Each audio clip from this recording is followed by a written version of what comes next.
Assalamualaikum warahmatullahi wabarakatuh. Halo anak-anak, bagaimana kabarnya? Semoga selalu dalam lindungan Allah ya. Pada kesempatan kali ini kita akan belajar akidah, akhlak, materi, beriman kepada kitab-kitab Allah Subhanahu wa taala. Mari kita simak materi berikut. Beriman kepada kitab-kitab Allah Subhanahu wa taala.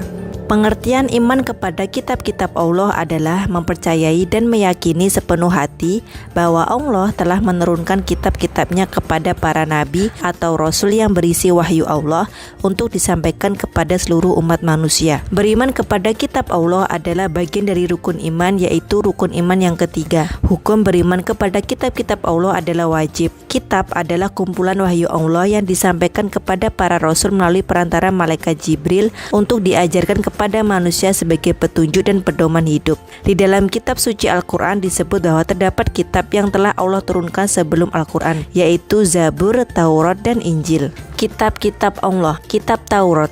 Allah menurunkan kitab Taurat kepada Nabi Musa alaihissalam. Taurat berbahasa Ibrani yang artinya syariat atau perintah. Ajaran yang ada dalam kitab Taurat yaitu keyakinan untuk menyembah Allah Subhanahu wa taala serta larangan menyembah berhala.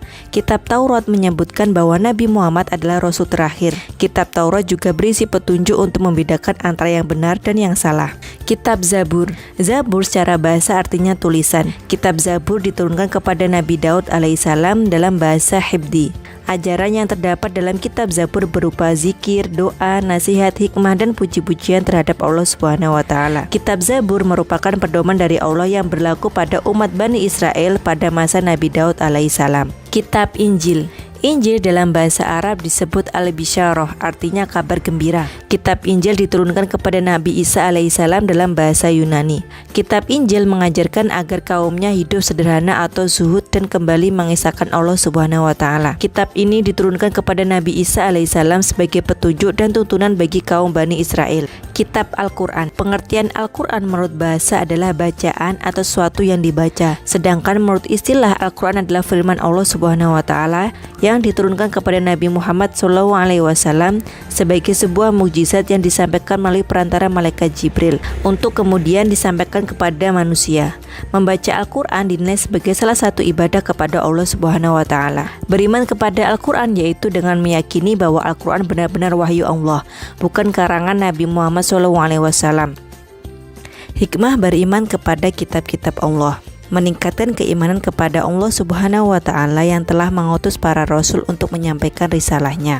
Hidup manusia menjadi tertata karena adanya hukum yang bersumber pada kitab suci. Termotivasi untuk beribadah dan menjalankan kewajiban-kewajiban agama seperti yang tertuang dalam kitab suci. Menumbuhkan sikap optimis karena telah dikaruniai pedoman hidup dari Allah untuk meraih kesuksesan baik di dunia maupun di akhirat. Terjaga ketakwaannya dengan selalu menjalankan perintah Allah dan menjauhi semua larangannya. Nah anak-anak, itu tadi materi beriman kepada kitab-kitab Allah Subhanahu wa taala. Semoga anak-anak paham ya. Terima kasih. Wassalamualaikum warahmatullahi wabarakatuh.